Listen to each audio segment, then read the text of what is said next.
Oremos, irmãos. Senhor nosso Deus e Pai, bendizemos o Teu nome, Te adoramos, Te servindo e tributando ao Senhor toda a dignidade, louvor e honra, e honrando ao Senhor com parte dos nossos bens. E o fazemos porque reconhecemos que tudo o que temos recebido vem do alto, do Pai das luzes, de um Deus generoso e santo que tem cuidado de nós e provido o suprimento das nossas necessidades. Agora, pois, consagre esses recursos, Pai eterno, para o uso sagrado, para o uso responsável, adequado, piedoso, na casa e na causa do Senhor. Que as Tuas boas mãos dê a esse conselho sabedoria, discernimento, humildade, temor e tremor, para que esses recursos sejam geridos a fim de glorificar o Teu nome e expandir o Teu reino. É a oração que fazemos confiados em Cristo. Amém. Irmãos, queiram sentar. Daniel, capítulo de número 6. Daniel 6.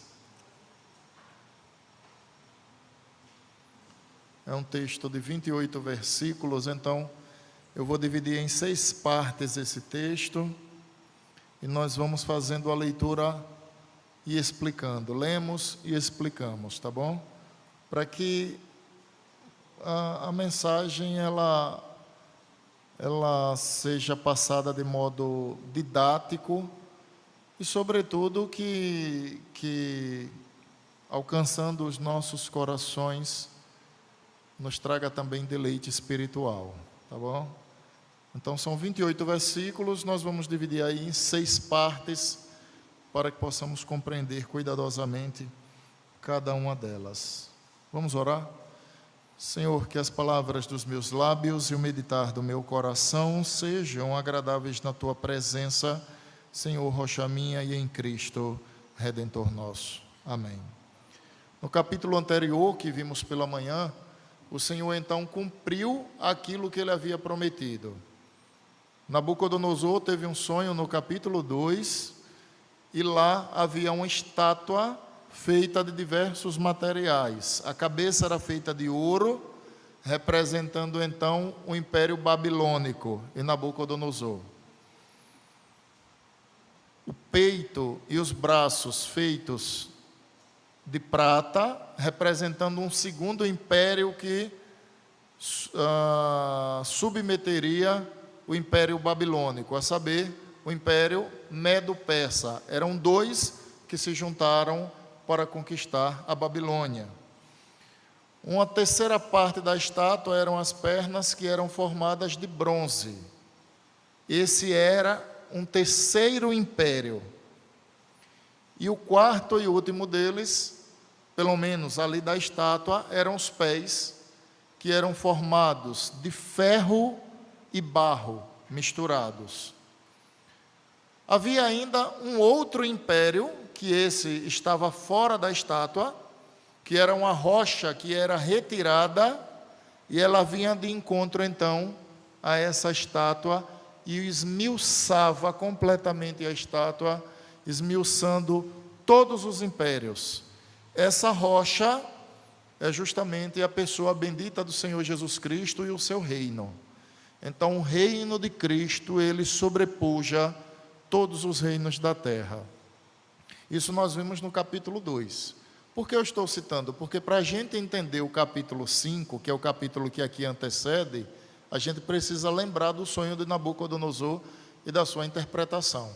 No capítulo 5, nós temos então o Senhor derrubando o Império Babilônico, e o império, ou pelo menos os soldados medos e persas, que se juntaram em um só império, formando o Império Medo-Persa, em 529, 12 de outubro de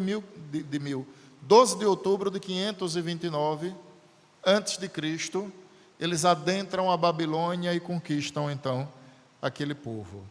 E o que é que representa o capítulo anterior? O cumprimento da promessa de Deus. Deus impôs limites aos impérios da terra.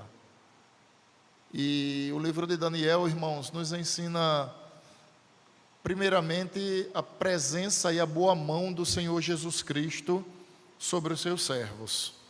A gente vê isso nitidamente. São nos sonhos que Deus dá a Daniel a capacidade de interpretar, são nos escalões do governo que o Senhor colocou lá os seus servos, Daniel, Sadraque, Mesaque e Abidnego. Nós percebemos também que na ocasião em que os 3 últimos citados são lançados na fornalha de fogo ardente, a presença bendita do Senhor Jesus Cristo está lá pré-encarnado, e Nabucodonosor chega a declarar que o 4º homem é semelhante a um filho dos deuses. Ali estava Jesus Cristo, de modo que sai Sadraque, Mesaque e Abidnego da fornalha de fogo ardente sem absolutamente nenhuma lesão.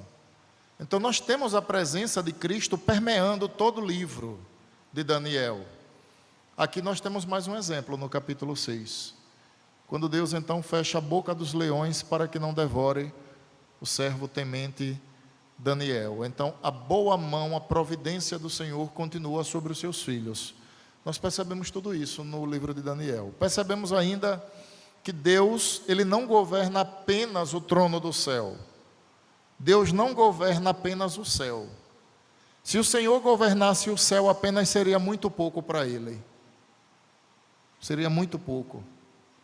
E eu não quero aqui minorar o céu, mas eu quero dizer que o céu só existe porque o Senhor o criou, porque é o lugar da sua habitação. O Senhor não governa apenas as galáxias, o Senhor governa cada trono da terra. O livro de Daniel demonstra isso. Sai um imperador, entra um governo, mudam-se os reis, e Deus continua controlando como alguém que domina um xadrez que só Ele joga. Ele manuseia as peças, Ele manuseia o xadrez e Ele é o único jogador. Imagine o poder e a grandeza de Deus. O livro de Daniel demonstra isso também. O livro de Daniel também nos ensina, irmãos, que ser fiel a Deus é uma demonstração de amor. E que todos os que lutam para ser fiéis ao Senhor, o Senhor providencia todos os cuidados sobre as suas vidas. E ainda que eles percam as suas vidas por amor a Deus, isso será uma grande honra. Muitos homens na história da humanidade perderam as suas vidas por amor a Deus, por temer o nome do Senhor. E a história desses homens perdura até hoje. Então, esse é o contexto de tudo aquilo que nós vimos pela manhã. Mas no capítulo 6, irmãos, nós temos um novo rei. Nós temos Dario. Não confunda Dario aqui com aquele Dario I, que incentivou o povo a voltar a Jerusalém para a reedificação do templo. Não confunda, tá? Esse Dario aqui é um medo de um daqueles 2 impérios que se uniram. E eles derrubaram Belzazar, que foi neto de Nabucodonosor. E aquele Belzazar foi o mesmo que mandou trazer os utensílios do templo, para que eles usassem aqueles utensílios, consumindo vinho e profanando então aquilo que tinha sido separado para uso sagrado. Agora, nós temos então um substituto de Belzazar. Nós temos Dario. Versos de 1 a 5 diz assim: pareceu bem a Dario constituir sobre o reino a 120 sátrapas que estivessem por todo o reino, e sobre ele 3 presidentes, dos quais Daniel era um, aos quais estes sátrapas dessem conta para que o rei não sofresse dano. Então, o mesmo Daniel se distinguiu destes presidentes e sátrapas, porque nele habitava um espírito excelente. E o rei pensava em estabelecê-lo sobre todo o reino. Então os presidentes e os sátrapas procuraram ocasião para acusar Daniel a respeito do reino, mas não puderam achá-la, nem culpa alguma, porque ele era fiel e não se achava nele nenhum erro nem culpa. Disseram, pois, estes homens: nunca acharemos ocasião alguma para acusar a este Daniel, se não a procurarmos contra ele na lei de seu Deus. O que nós observamos é que há uma conspiração natural aqui. Os demais sátrapas, que eram príncipes, e mais 2 governadores, o terceiro governador agora do império dominado por Dario, eles se juntam e conspiram contra Daniel. Isso ocorre, irmãos, por conta de um comportamento político e mesquinho. O que acontece é que Daniel ganhava destaque na Babilônia, da mesma forma que José ganhou destaque no Egito. Então, todo bom governante, ele quer as pessoas mais competentes ao seu lado. Ora, se um bom governante ele é cercado de pessoas competentes, isso fortalece o seu governo. Isso faz com que ele atinja as massas. E Dario não era um homem bobo. Então ele escolhe ali os 3 que ele julga mais competentes, e entre eles Daniel. Mas Daniel começa a se destacar, e o texto é claro. Daniel se destaca porque nele havia um espírito excelente. O que havia em Daniel era o Espírito Santo e a sabedoria vinda do alto, que dava a ele conhecimento, discernimento e capacidade para utilizar tudo aquilo que ele adquiriu desde lá, o início, capítulo 1, quando foi treinado, quando estudou a cultura, o comportamento babilônico, ainda que não se misturando com esse comportamento e essa cultura pecaminosa. Mas Daniel se destacou como um excelente governador. De modo que isso levou Dario a pensar em subir Daniel de posto. Quando isso aconteceu, o ciúme e a mesquinharia tomou conta dos demais. Estou chamando de ciúme e mesquinharia para não chamar de inveja, porque é a palavra adequada. A inveja tomou conta dos outros 2 governadores e dos príncipes das províncias. O que é que eles fazem então? Eles fazem um complô. Eles estão mancomunados contra Daniel. A intenção é achar contra Daniel uma causa que o faça cair no conceito de Dario. Mas eles mesmos chegam à conclusão que é impossível. Olha, não dá para a gente encontrar algo contra Daniel para que a gente então possa prejudicá-lo. E alguém diz, olha, só de uma forma.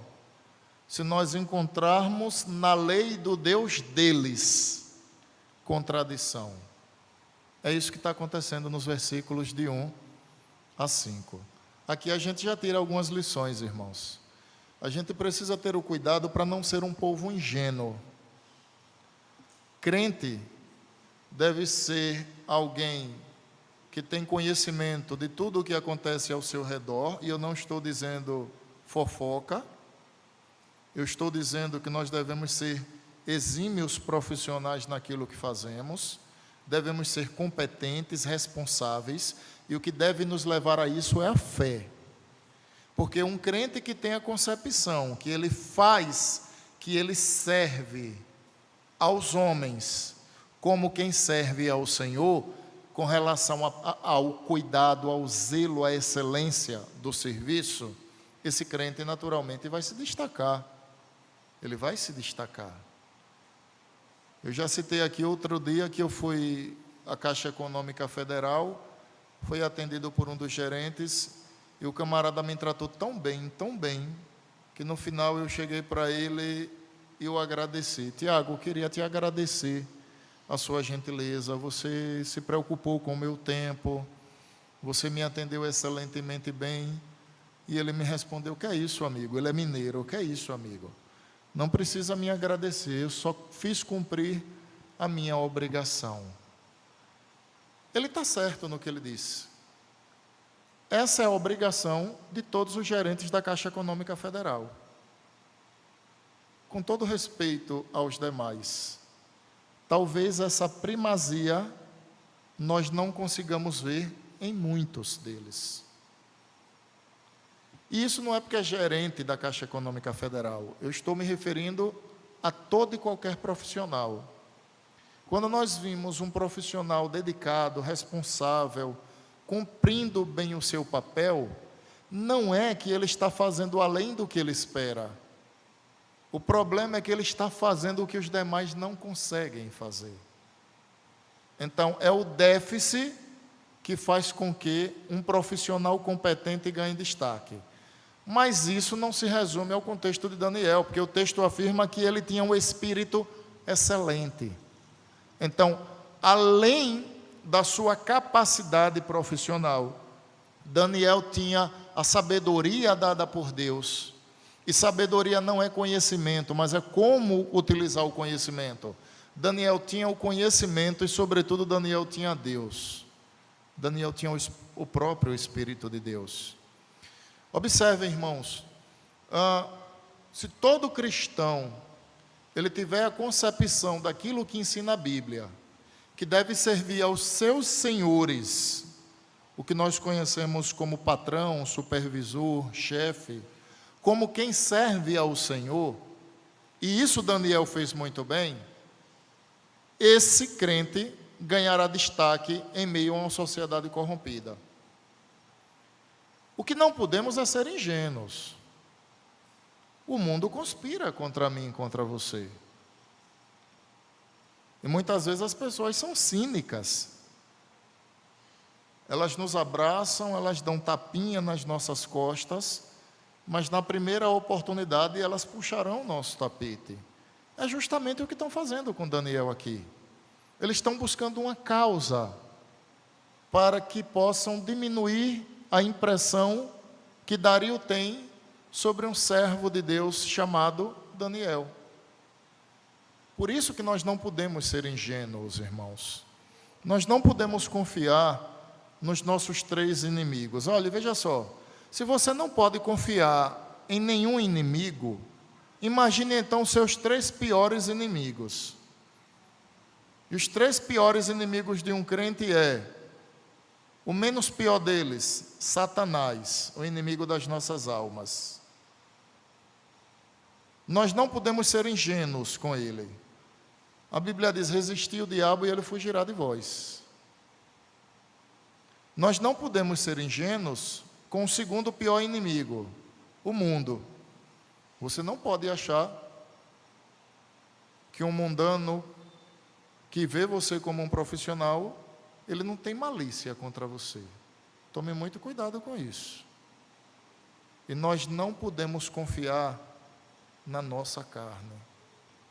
Ela é traiçoeira, ela é sorrateira. A Bíblia diz que quem pensa estar de pé, ore para que não caia. Percebeu? A gente não pode confiar e ser ingênuo. A Bíblia diz que Satanás está ao nosso derredor, rugindo como um leão que busca nos devorar. A gente não pode ser ingênuo. Então, não tenha a síndrome de que você é o coitadinho e que o universo conspira contra você. Mas também não tenha a ingenuidade que as pessoas não vão procurar prejudicá-lo em razão da sua fé. Não seja ingênuo. Ingenuidade a propósito, irmãos, ingenuidade a propósito não é um fruto espiritual. O fruto espiritual que combate a ingenuidade é o discernimento. Esse é um fruto espiritual. E discernimento é a sabedoria, a capacidade de saber separar uma coisa da outra. Isso aqui é bom, isso aqui é mal. Isso é discernimento. Então, essa é a lição que a gente tira. Segundo, versos de 6 a 9. Então, estes presidentes e sátrapas foram juntos ao rei e lhe disseram: ó rei Dario, vive eternamente. Todos os presidentes do reino, os prefeitos, os sátrapas, conselheiros, governadores, concordaram em que o rei estabeleça um decreto e faça firme o interdito que todo homem que, por espaço de 30 dias, fizer petição a qualquer Deus ou a qualquer homem, a não ser a ti, ó rei, seja lançado na cova dos leões. Agora, pois, ó rei, sanciona o interdito e assina a escritura, para que não seja mudada, segundo a lei dos medos e dos persas, que se não pode revogar. Por esta causa, o rei Dario assinou a escritura e o interdito. Lembram da trama? A trama é o seguinte: já que Daniel é irrepreensível, a gente precisa procurar flagrá-lo na lei do seu próprio Deus. E repare como esse povo macumunado age. Eles então pensam o seguinte: bom, se Daniel ora 3 vezes ao dia, porque Daniel orava 3 vezes ao dia, uma pela manhã, uma ao meio-dia e outra no final da tarde. E Daniel orava na sua casa com as janelas completamente abertas. Então, Daniel estava no seu quarto, mas ele podia ser visto porque ficava em um local alto, o espaço superior da sua casa. Ele podia ser visto, orando. Então, esses macumunados aqui pensam o seguinte: segundo a lei do Deus de Daniel, é ilícito servir a 2 senhores. Mas se Dario trouxer um decreto que ao longo de 30 dias está proibido qualquer homem dirigir a palavra ao seu Deus, senão somente ao Deus Medo-Persa, a Dario, logo Daniel será apanhado no flagra. Logo teremos uma causa contra ele. Esse é o pensamento. E aí, irmãos, o Dario, de modo ingênuo, aceita esse decreto. É bem verdade que ele é vaidoso, não é? Porque vocês sabem que na Babilônia os reis se consideravam deuses. E ele, na sua vaidade da babilônica, o que é que ele entende? Ele entende que ele não vê aquilo como uma conspiração contra Daniel, mas ele vê aquilo como um ajuntamento de representantes dos povos para enaltecê-lo. E aí cabe uma pergunta: qual é o governante que não gostaria de ter todos os demais abaixo dele o respeitando? Ora, se na política brasileira, irmãos, precisa fazer o jogo de toma lá, dá cá, para que se firme alianças, imagine no contexto de Dario, que não precisava dar nada, era apenas assinar um decreto. Então, na cabeça vaidosa de Dario, que se achava um Deus, ele entendeu que era lícito. Embora ele respeitasse Daniel, mas até então ele não tinha noção do que estava acontecendo, ele vai e assina o decreto. E agora os macumunados, o que é que fazem? Versos de 10 a 13. Daniel, pois, quando soube que a escritura estava assinada, entrou em sua casa, e em cima, no seu quarto, onde havia janelas abertas do lado de Jerusalém, 3 vezes por dia se punha de joelhos, e orava, e dava graças diante do seu Deus, como costumava fazer. Então aqueles homens foram juntos, e tendo-o achado a Daniel a orar e a suplicar diante do seu Deus, se apresentaram ao rei e a respeito do interdito real lhe disseram: não assinaste um interdito que, por espaço de 30 dias, todo homem que fizesse petição a qualquer Deus ou a qualquer homem, e não a ti, ó rei, fosse lançado na cova dos leões? Respondeu o rei e disse: esta palavra é certa. Segundo a lei dos medos e dos persas, que se não pode revogar. Então responderam e disseram ao rei: este Daniel, que é dos exilados de Judá, não faz caso de ti, ó rei, nem do interdito que assinaste. Antes, 3 vezes por dia faz a sua oração. Pronto. Agora nós temos o crime que eles aguardavam para ter de que acusar a Daniel. Está configurado ali diante do rei Dario, o crime que Daniel cometeu. Qual? Adorar o seu Deus. O que para o ímpio, irmãos, é um crime nós adorarmos um Deus que não vemos, que não ouvimos com ouvidos físicos, mas que nos reunimos todo domingo para adorar. Quem de nós nunca foi discriminado com palavras como: só um dia não faz mal, não. Você não pode perder culto, não, é? Vige, isso é fanatismo. Quem de nós nunca ouviu expressão como essa? Expressões que demonstram indignação para pessoas que não seguem a nossa fé. Quem de nós nunca foi discriminado por adorar o Deus da nossa salvação? Nunca foi taxado como alienado, é a palavra da moda. Alienado. É curioso que quando se tem uma palavra contra algumas classes no Brasil, as pessoas logo se arrogam do direito para que se apresentem a uma delegacia e então afirmem que sofreram alguma discriminação. É bem verdade que muitas delas sofrem mesmo. Mas você já viu algum crente ir a uma delegacia e dizer assim: eu estou sofrendo discriminação com relação à minha fé, discriminação religiosa? Nós não costumamos ver. E se as outras classes no Brasil sofrem discriminação, eu preciso lembrar todas elas que a fé no Senhor Jesus Cristo é discriminada desde sempre. E nunca nós nos arrogamos do direito para ir pleitear alguma coisa no judiciário, porque alguém tenta de alguma forma diminuir-nos na fé. Nunca nós fizemos isso. É verdade que se formos impedidos do nosso direito de culto, nós vamos sim recorrer ao judiciário. Mas Jesus preparou os seus discípulos quando ele disse: olha, se vocês forem caluniados, perseguidos, se disserem todo o mal, toda a inverdade contra vocês, vocês são mais que felizes. Vocês são bem-aventurados. Fizeram isso com os profetas que vieram antes de vós.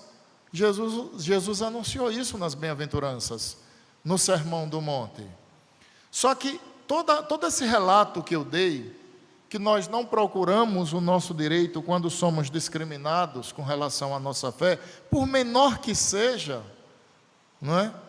Nós não procuramos. Esse não era o contexto de Daniel. Porque no contexto babilônico, Daniel havia cometido uma infração. E aí isso nos traz um outro aprendizado. Nós somos muitas vezes tentados a obedecer à lei dos homens, inclusive quando essas leis contraditam a vontade de Deus. E nós fazemos isso, irmãos, quando a obedecemos, por medo dos homens, por medo da lei. Eu não estou aqui fazendo uma apologia a sermos criminosos, a sermos infratores da lei, não é isso que eu estou dizendo. O que eu quero dizer é o seguinte: as leis que contraditam a vontade de Deus, é verdade que no Brasil nós não estamos recheados dessas leis, mas as leis que contraditam a vontade de Deus, muitas vezes, quando surgem, nós nos submetemos porque entendemos que não devemos desagradar o governo. Eu vou dar um exemplo simples. Por que se unir em união estável em lugar de casar? Porque vocês sabem que a união estável tem o mesmo direito do casamento. Não tem? Para o nosso país tem. Se um dos dois, de repente um casal foi ao cartório e se uniu lá em união estável, ou até não se uniu, um dos dois morre, o que é que acontece? A partilha dos bens, não é? Ela vai ser dividida da mesma forma que esse casal fosse casado normalmente. E aí muitas vezes, e eu já ouvi isso, alguém já me procurou para dizer, pastor, eu gostaria de me unir em união estável em lugar de casamento. Aí eu digo, por quê? Não, para não perder um benefício que eu tenho do governo. Perceberam? Não é esquisito isso? Veja só, é verdade que o governo permite a união, entendendo que em um caso de separação se vai dividir os bens. Ou na morte de um, a outra parte tem direito como se fosse casado. É verdade isso. É igual o casamento para o governo. E para Deus? Vocês percebem, irmãos, que às vezes a gente se adequa às leis, sem sequer se perguntar se elas não contraditam a vontade de Deus. Isso acontece. E às vezes a gente não se dá conta. E aí quando vamos ao livro de Atos dos Apóstolos, quando Pedro foi capturado e foi levado às autoridades em Jerusalém, as autoridades chegaram para ele e disseram assim, ó, pss, pss, quieta, acaba com essa mensagem. Não fique pregando por aí essa seita do Nazareno, não. Sabe quem era o Nazareno? Jesus Cristo. Era a seita dos Nazarenos. O cristianismo nasceu com o apelido Seita dos Nazarenos. E lá disseram isso a Pedro. Sabe qual foi a resposta de Pedro? Mais vale agradar a Deus que temer aos homens. Certa vez Jesus disse que nós não devemos temer aos homens que matam o corpo e não têm o que fazer com a alma. Antes deveríamos temer a Deus, que além de matar o corpo, pode lançar a alma no inferno. Você consegue notar que a igreja ela não deve se adequar às leis que contraditam a vontade de Deus? Isso está acontecendo com Daniel aqui, meu amado irmão. Daniel aqui está sendo considerado um infrator da lei, porque ele estava adorando o seu Deus. Talvez alguém pudesse pensar assim, pastor, mas será que não dá para Daniel lá no terraço da sua casa, no seu quarto que ficava no andar de cima, ele fechar as janelas para orar a Deus, não? Não seria prudente Daniel fechar as janelas e finalmente orar a Deus, não?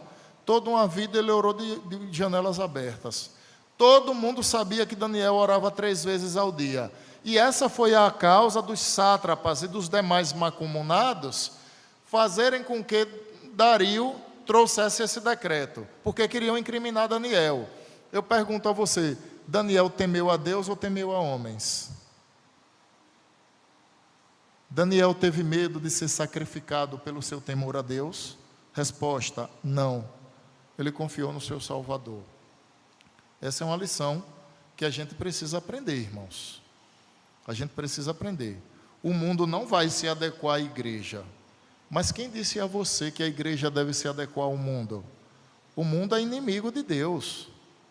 A tendência é que as leis, elas se inclinem para contrariar cada vez mais a vontade de Deus. A tendência, por exemplo, é a legalização do aborto, das drogas. E aí? Vamos usar drogas porque agora está licenciado? Ou vamos praticar abortos porque o Estado considera que não é nada demais?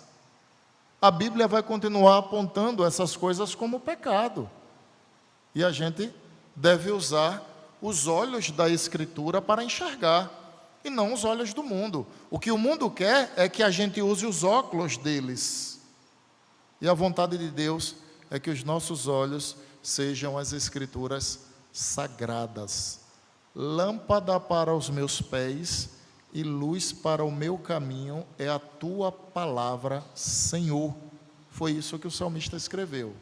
Quarta parte, versos de 14 em diante. Tendo o rei ouvido estas coisas, ficou muito penalizado e determinou consigo mesmo livrar a Daniel. E até o pôr do sol se empenhou por salvá-lo. Então, verso 15, aqueles homens foram juntos ao rei e lhe disseram: sabe, ó rei, que é lei dos medos e dos persas, que nenhum interdito ou decreto que o rei sancione se pode mudar. Então o rei ordenou que trouxessem a Daniel e o lançassem na cova dos leões. E disse o rei a Daniel: o teu Deus, a quem tu continuamente serves, que ele te livre. Em outras palavras, Dario está dizendo a Daniel: Daniel, eu não tenho o que fazer por você. Eu não posso voltar atrás. No direito medo-persa, aquilo que é decretado não se revoga. Então, que o Deus a quem você serve continuamente, que livre você. Porque o Deus da Babilônia é incapaz de livrá-lo. Olha Deus sendo exaltado e enaltecido aqui. Verso 16. Verso 17. Foi trazido uma pedra e posta sobre a boca da cova, selou-a o rei com seu próprio anel e com o dos grandes, para que nada se mudasse a respeito de Daniel. Então o rei se dirigiu para o seu palácio, passou a noite em jejum e não deixou trazer à sua presença instrumentos de música, e fugiu dele o sono. O próprio Dario perdeu a paz por conta da condenação que ele trouxe a Daniel, pelo respeito que ele tinha a Daniel, pela fama que Daniel tinha um espírito excelente. E era comum que os reis, para dormissem, fossem tocados instrumentos musicais de modo suave, para permitir aos reis um bom sono. Naquela noite ele não quis saber disso. Ele jejuou e ele perdeu o sono. O Deus da Babilônia se prostrando diante do Deus de toda a eternidade. E o resultado, versos de 19 a 24. Pela manhã, ao romper do dia, levantou-se o rei e foi com pressa à cova dos leões. Chegando-se a ele à cova, chamou por Daniel com voz triste. Disse o rei a Daniel: Daniel, servo do Deus vivo, dar-se-á o caso que o teu Deus, a quem tu continuamente serves, tenha podido livrar-lo dos leões? Então Daniel falou ao rei: ó rei, vive eternamente. Irmãos, eu preciso dar uma pausa aqui, porque talvez alguém pense assim: pastor, quem garante que os leões não passaram o dia se alimentando, que eles estavam fartos de alimento e dispensaram a presa chamada Daniel, um senhor crente com 82 anos de idade? Você sabe que a Babilônia, o Império Medo-Persa, agora dominando a Babilônia, não criava leão como se cria hoje no zoológico, que o leão tem suas refeições, tem veterinário, ele é monitorado, ele tem um longo tempo de vida pelos cuidados que ele recebe. Os animais, nessa época, eles eram usados como pena de morte, para promoção de pena de morte. Exemplo, o que é que aconteceu com muitos cristãos no Coliseu, em Roma?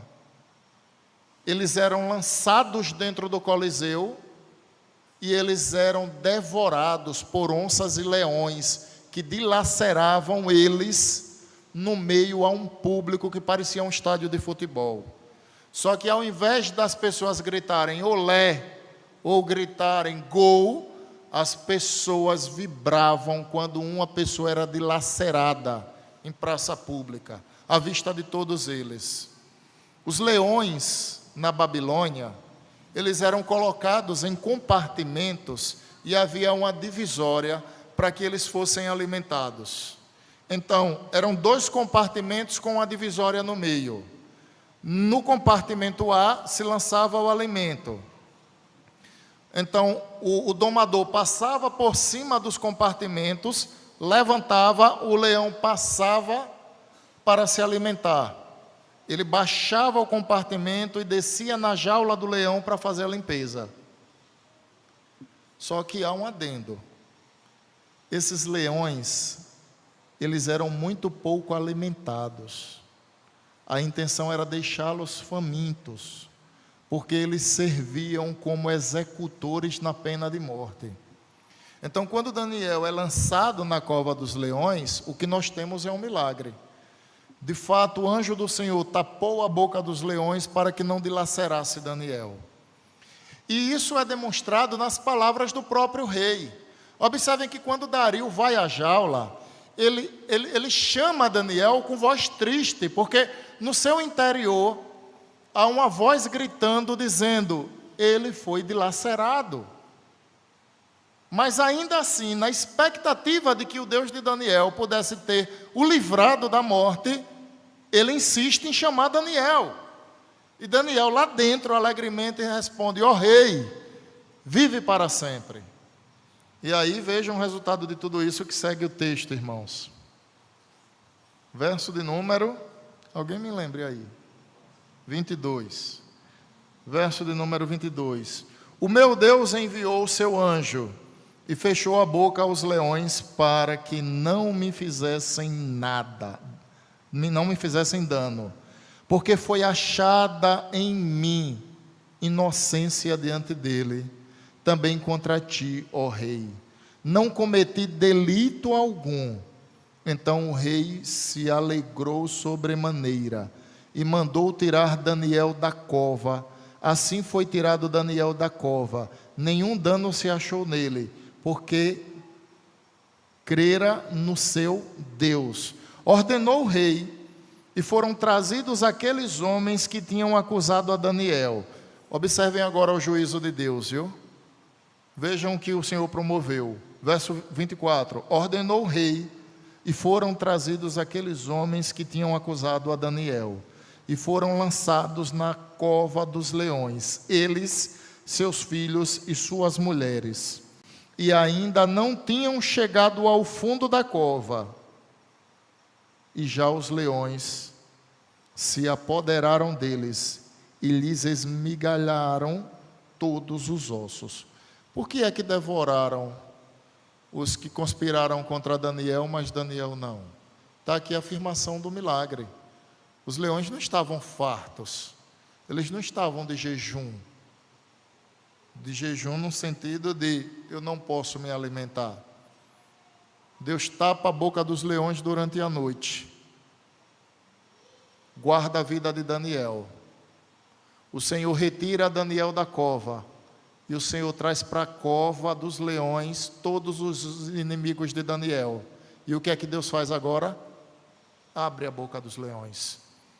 Eles, suas mulheres e os seus filhos foram dilacerados. Irmãos, isso traz uma outra lição para nós.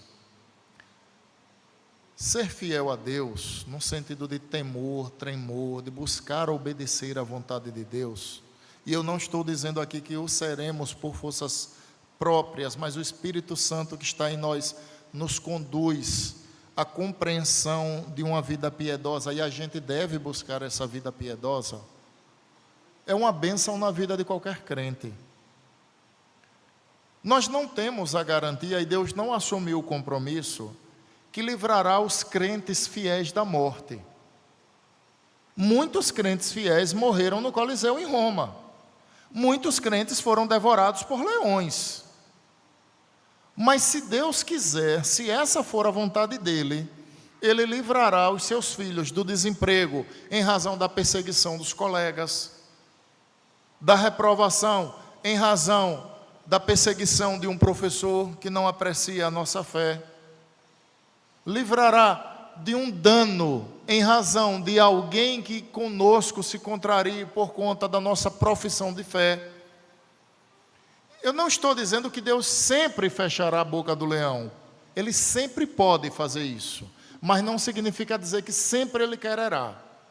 Mas a grande questão é, ainda que Deus não livre um crente da morte, de um acidente, por exemplo, isso implica dizer que Deus foi infiel? Quando aquele crente que, ainda que precisando passar pela morte, alcançou a glória eterna? O grande problema é que a gente vê a morte no contexto da nossa vida, muitas vezes, como uma penalização. É fato que a morte é uma pena oriunda do pecado. Mas aquilo que sucede, que vem depois, a glória eterna na presença de Deus, não deve ser visto como uma bênção? O apóstolo Paulo disse, o morrer para mim é lucro. O que é lucro? Lucro é ganho. Paulo entendia que, estando vivo, ele serviria a Deus. E estando morto, o ganho maior ele teria. E às vezes a gente não tem essa compreensão. E sabe por que a gente não tem? Porque nós vemos o mundo, a vida e tudo o que acontece ao nosso redor com os óculos do mundo. A nossa cosmovisão, muitas vezes, ela não é bíblica quando ela deveria ser. Porque quando a gente usa os olhos das Escrituras para enxergar tudo o que acontece ao nosso redor, muita coisa muda na nossa vida. A gente não vive murmurando, a gente não vive achando que a boa mão de Deus não está sobre nós. A gente não vive pensando que somos os piores de todos os homens, no sentido daquela síndrome de que tudo para mim dá errado. A gente não faz isso. A gente confia na soberania de Deus, a gente confia na providência de Deus, a gente sabe que as decisões que Ele toma são melhores do que a nossa. A decisão que Deus tomou naquele dia foi, Daniel vai para a cova dos leões. Essa foi a decisão. Pastor, mas não foi Dario? E quem governa os reinos da terra? Quem é que manda na história? Se Deus dissesse, Daniel não vai, Daniel não iria. Mas Deus queria ser glorificado. E sabe o que foi que Ele fez? Ele colocou Daniel junto da cova, junto aos leões e tapou a boca deles. E depois, executando o juízo, Ele retira Daniel, põe todos os que conspiraram contra Daniel e abre a boca dos leões. Deus foi glorificado nisso? Claro que foi. O resultado do texto vai demonstrar. Então, presta atenção no que eu vou lhe dizer. Ainda que você esteja sofrendo em razão de pessoas macumunadas contra você, gente má, e olha, irmãos, eu vou dizer uma coisa a vocês, a gente não pode ser ingênuo, não. Às vezes, dentro da igreja, que é um lugar onde não deveria existir isso, a gente encontra gente má, gente que se diz crente, e é melhor ser inimigo de Satanás do que dessa pessoa, porque tem gente que ser inimigo do diabo é menos pior. Pastor, o senhor não está exagerando não, pelo menos o diabo não é falso. Ele já diz logo quem ele é e o que ele quer. Ou eu estaria exagerando nas minhas palavras, por obséquio? Porque lidar com a falsidade é muito difícil. Você recebe o abraço e a punhalada pelas costas. Às vezes, dentro da igreja, a gente vê gente má, perversa. Você acha que no mundo você vai encontrar o quê? Você vai encontrar pessoas que sejam perversas. Eu não estou dizendo que todas as pessoas lá fora são assim. Claro que não. Mas o que a gente não pode achar é que precisamos usar a nossa força para nos defender, quando a causa da perseguição que sofremos é a nossa adoração a Deus. Irmão, se alguém te persegue por conta da sua fé, quem vai tomar providência contra essa pessoa é o próprio Deus. Se alguém persegue você por conta da sua fé, quem tomará providências contra essa pessoa é o próprio Deus. Pense nisso. Ser perseguido em razão de Jesus Cristo não é uma vergonha, é uma honra. Um dia eu precisei dizer a um ímpio, um vizinho de porta. Cheguei para ele e disse: eu pensei em lhe processar 3 vezes. Eu não lhe processei, eu não busquei o judiciário contra você, porque o que me conteve foi a minha fé. Hoje ele passa por mim: bom dia, Senhor, tudo bem? Com a maior gentileza do mundo. Naquele dia eu precisei dizer a ele que nós não fomos para frente de um juiz, porque Jesus diz assim: se alguém bate na tua face, vire o outro lado. Eu precisei dizer isso a ele. Naquele dia, eu preferi que Deus fosse glorificado, que eu discutia a minha querela no judiciário. Eu não estou dizendo que o crente não pode buscar o judiciário. Pode e deve, quando necessário for. Mas essa é a última instância que a gente deve recorrer. Então, se alguém te persegue em razão da sua fé, não fique triste, meu irmão. Isso é razão de alegria. Se alguém conspira contra você porque não gosta de você em razão da sua fé, isso é razão de alegria. Há um dito popular que diz que não se atira pedra em árvore que não dá fruto. Não se atira pedra em árvore que não dá fruto. Se os nossos frutos de temor a Deus têm brotado, têm sido evidenciado e têm incomodado o mundo, isso é graça de Deus na nossa vida. Devemos ter o nosso coração alegre por isso. A igreja perseguida está aí todos os dias, crentes sendo mortos, dilacerados, perdendo as suas famílias, porque o governo diz: negue a sua fé, e ele afirma: eu creio no meu Salvador. E ainda que morram, serão recebidos na presença de Deus, por conta da graça redentora do Senhor Jesus Cristo. Ser gente de fé também é ser gente de coragem. Você não pode achar que você pode ter fé e ser covarde. Ser gente de fé é ser gente de coragem para assumir a sua fé, a sua convicção, para assumir a sua postura de fé. E a nossa fé é inegociável. Quem dá as diretrizes é Cristo. Eu não posso achar que Jesus vai dar jeitinho brasileiro. Jeitinho brasileiro é de brasileiro. Só que antes de ser brasileiro, nós somos cristãos. E a nossa fé é inegociável. A última parte do texto, irmãos, verso de número 25 em diante, para finalizarmos.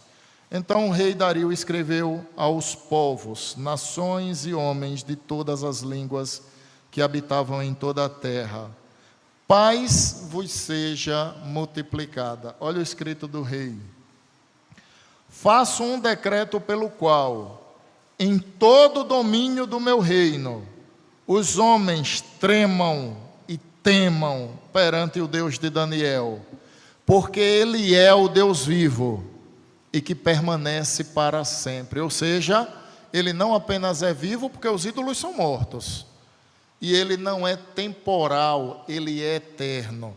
Ele é o Deus vivo que permanece para sempre. O seu reino não será destruído. Parece que ele está lendo a profecia de Daniel, ou a interpretação do sonho. A pedra que vem de encontro à estátua e esmagalha a estátua completamente. Só um reino existe. Qual? O reino de Deus, por meio de Cristo Jesus. O seu reino não será destruído, e o seu domínio não terá fim.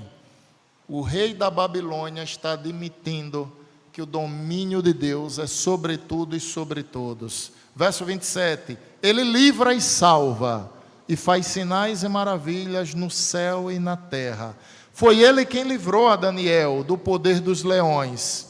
Daniel, pois, prosperou no reinado de Dario e no reinado de Ciro, o persa. Amém.